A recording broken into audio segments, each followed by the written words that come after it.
Welcome to Age of Noob everyone, and let's pick up right where we left off exploring economic technologies in Age of Empires 4, namely from the mining camp.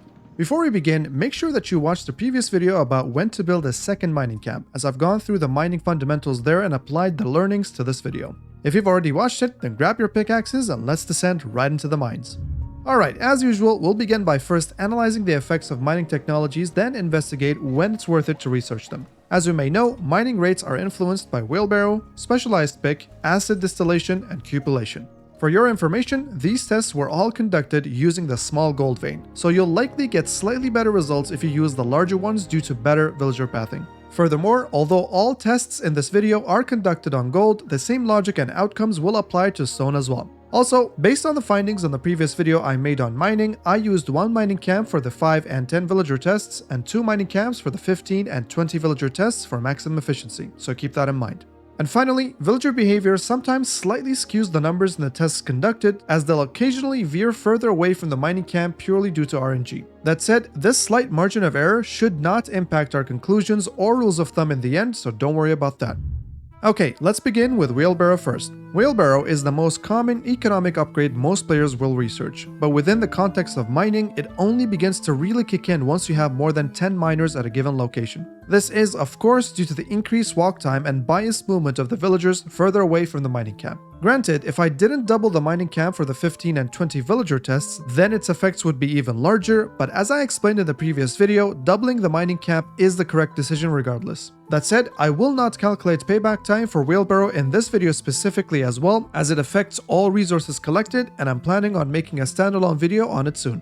Hence, for now, know that wheelbarrow increases your gold per minute at roughly 5% up to 10 villagers and around 10% at 15 villagers or more. When we add specialized pick on top of wheelbarrow, we can immediately see the big jump in our gather rates, as you get roughly 100 more gold per minute at 20 miners, which is huge. Once again, we see slightly lower improvements at 15 and 20 villagers, but that is expected due to the longer walk times. Hence, you can expect a solid 12 to 13% of improvement at 10 villagers or lower, and roughly 11% at 15 villagers or more. Moving on to the Castle Age acid distillation, we see similar results but with a slight drop-off compared to specialized pick. Although this could be due to RNG, the effect of acid distillation could be a % or 2 lower than its feudal age cousin. Regardless, you do get an additional roughly 90 more gold per minute at 20 miners after researching it, so there are no surprises here. And finally, Cupellation from the Imperial Age continues the trend of the slight drop-off, as it can barely hold on to the 10% improvement across the board. Hence, expect another slight drop-off here, though you should get about 90 more gold per minute again after researching. Once again, these tests likely have some margin of error due to villager behavior, but if we look at the results overall, it's safe to say that you can expect roughly an average of 11% improvement in gold per minute. This is slightly better than the average we got for the wood upgrades by a percentage point or 2, and this does make sense as there is much less walk time for miners than there is for lumberjacks. Great, now that we know the base numbers, let's explore when it would be worth it for us to research each technology, if at all. Let's take a look first at specialized pick. Since the cost and research time for each mining technology is identical to that of the lumber camp, you can kinda guess where this will be headed as well. Assuming you've already picked up wheelbarrow, specialized pick costs 250 resources and 75 seconds to research. This means that researching it before 20 miners doesn't make much sense. Since you will get roughly 100 more resources per minute at 20 miners, you should expect for it to pay back in about 2.5 minutes, plus the 75 seconds to research, which comes to roughly 4 minutes of payback time. Honestly, 4 minutes could be too steep, so if you want to chop this by about 30 seconds, then research specialized pick at a whopping 25 miners instead. Now, 250 resources isn't too high of a cost to shoulder, so you might be okay with a 4-minute wait time depending on your game. Obviously, if we're already struggling to justify researching specialized pick, then oh boy will we not like the numbers coming up. At double the cost of 500 resources, acid distillation in the Castle Age will require around 7 freaking minutes to pay back for its cost alone if you have 20 miners. Now, you can technically lower the payback time to roughly 5 minutes at 30 miners, but having 30 miners in the Castle Age isn't really normal, not to mention that 5 minutes is still a very long time to get back your resources. Judging by these numbers alone, acid distillation, just like lumber preservation, will be an extremely niche technology that will not be worth researching in most of your games. Moving on to the final Imperial Age technology, Cupellation.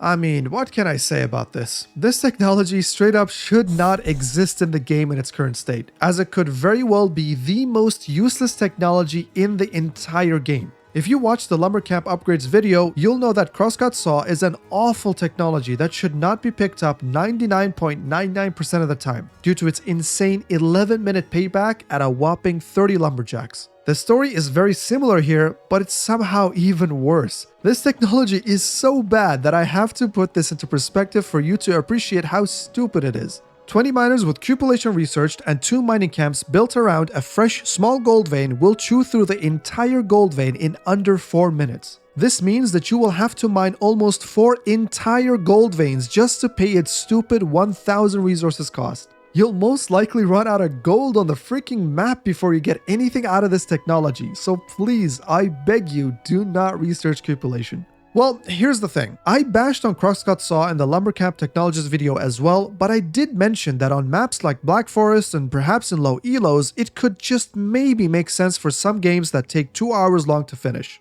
I still think that crosscut saw definitely needs a rework from the developers to make it viable in at least 5% of the time or something along those lines, but at least I can see it working on Black Forest in those very niche scenarios. But Cupellation is a straight up a mistake or an oversight from the developers, period. We simply don't have a map with tons of gold that is suitable to wall up and last for 2 hours like those Black Forest games. And even if they are to make one, I still think Imperial Age economy upgrades as a whole need to be buffed to make them at least situationally useful. But yeah, if I stop ranting about Cupellation for a second and just tell you the numbers, it will pay back itself in about 13 minutes with 20 miners who efficiently mined with 2 mining camps. Trust me folks, most of your games won't last that long for you to benefit from this technology, and most certainly not in 1v1s.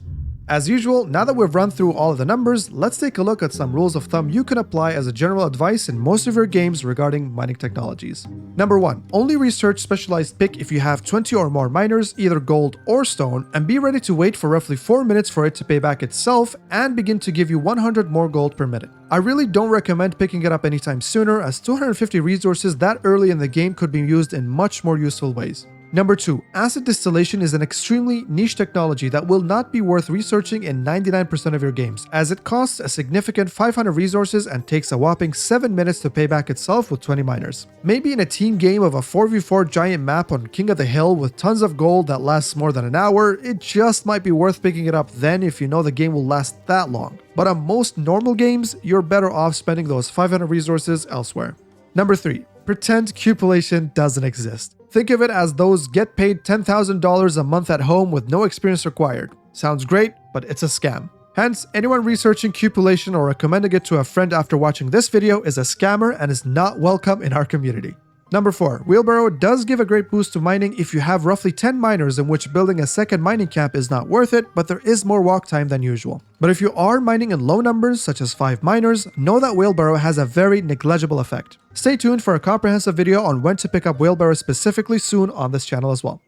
Well, that's all you need to know about when to research mining upgrades in Age of Empires 4. I think that late ecotechs overall need some tweaking in an upcoming patch, so hopefully the developers will do something about them in the future. And if you've enjoyed this type of Age of Empires content, be sure to like and subscribe to not miss out on any future videos. I'm doing my best to upload once every few days, so stay tuned for the upcoming food video. As always, thanks for watching everyone. Please don't fall into the Cupellation scam, and see you all in the next one.